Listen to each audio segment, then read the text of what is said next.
I'm sorry, but I can't do a joke to start this one because this is an entirely serious issue. I need you to know that because it's unlike me to say that. But I think this is a very important issue and statement that's been made, and it needs to be heard. So without further ado, just so you know, this review of Against Me's Transgender Dysphoria Blues is, let's just say, not safe for children, so not that that's a consternation, but I will have to curse to describe just the track listing, so even the album cover is not appropriate, so if you're offended by this type of thing, now would be a good time to stop. Without further ado, Against Me, Transdysphoria Blues. Transgender Dysphoria Blues is an example of one of the best told true stories. It's something we needed in the world, because as far as transgender knowledge goes, there's not any real answers. There's not any real statements. I mean, the best you get is Orange is the New Black, and that's very recent.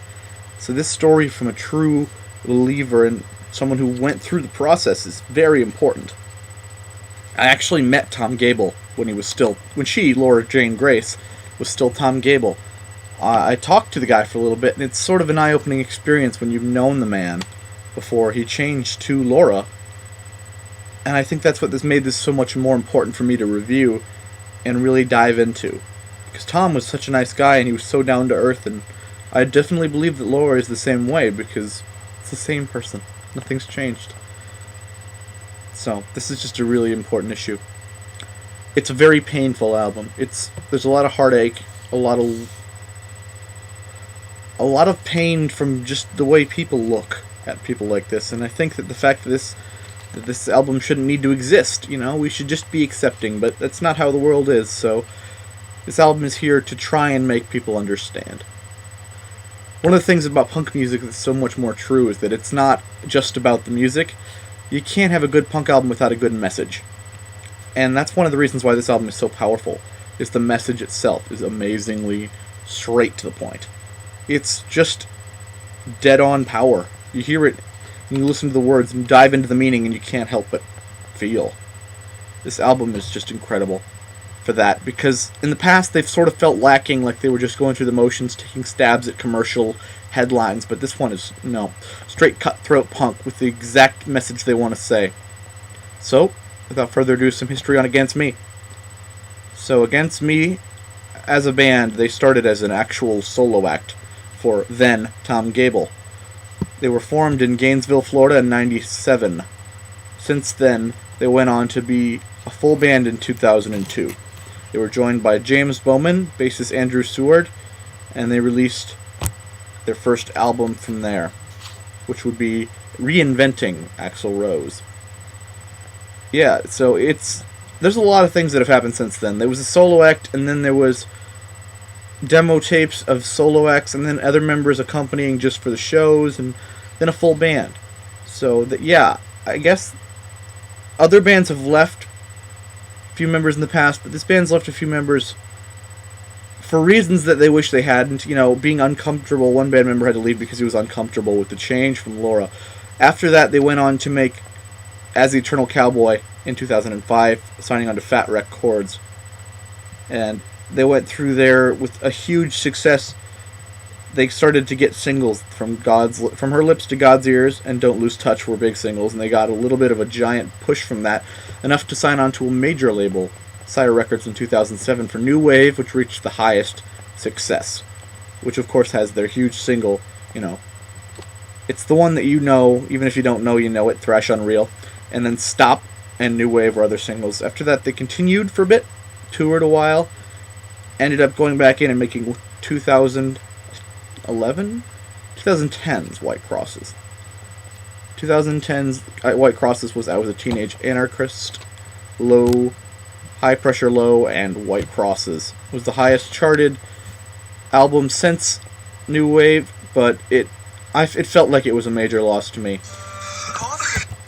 And after that, Against Me saw a huge change when, in 2012, Laura Jane Grace publicly came out to Rolling Stones about having dealt with gender dysphoria since childhood, and began the transition into being a woman, taking hormones and undergoing electrolysis treatments, taking the name Laura Jane Grace. and the band had to go some huge stress pressures just to keep continuing as a band, because that's a tough one for anyone to take, let's be honest.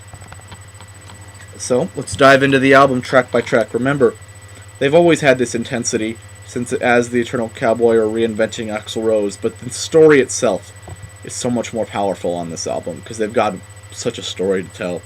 The opening track, Transgender Dysphoria Blues, is a more rockish song about trying to live and pass as a normal person in a world where people are violent and just awful to transgender individuals. True Trans Soul Rebel is a song about trying to cure your suicidal thoughts while wondering if God cares about people who are transgender at all. Like I said, this is hard-hitting stuff. Unconditional Love it's a beautiful song. It's about loving someone so completely that you accept everything about them. I like to think that this story is linked to when Laura's wife decided to stay with her, after the sex change just because she was in love with the person and nothing else mattered. True unconditional love. It's a beautiful story. Drinking with the Jocks is a song about when she was Tom Gable and tried to pretend that they were, to mimic and fit in with these jocks, and even though that's not at all the person he really was. Osama bin Laden as the crucified Christ. Yeah. It's actually not about terrorists or Jesus at all. It's really about how hateful people specifically, treat people like freaks in the world, especially people they don't understand, and they wish that things that they don't understand should just go away and die. And it's a really depressing song, but it's definitely straight to the point. It's real. There's a lot of realism here. Excuse my language, but the title of this next song is Fuck My Life 666. It's actually a tongue-in-cheek attack on how people can be so fake in a world where Laura just really wants to be herself, talking about fake lips, fake everything. You just want to fit in as herself. It's like, why did you do that when I just want to be me? It's tough. Dead Friend is a loving tribute to a friend lost very early in life, as it would seem. It's more of a slower song. After that we go into Two Coffins, which is an acoustic ballad about two lovers following each other all the way to the grave. It's a really beautiful song. The next song is called Paralytic States. It's just the sad day-to-day of the transgender life. One of the big choruses, no resolutions, as in that there's nothing left to think about in the new year. I just want to be able to survive to the next day. The next and final song on the album is called Black Me Out. It's a song about rejecting all of this hate that's been laid out on the album before you, and just living life.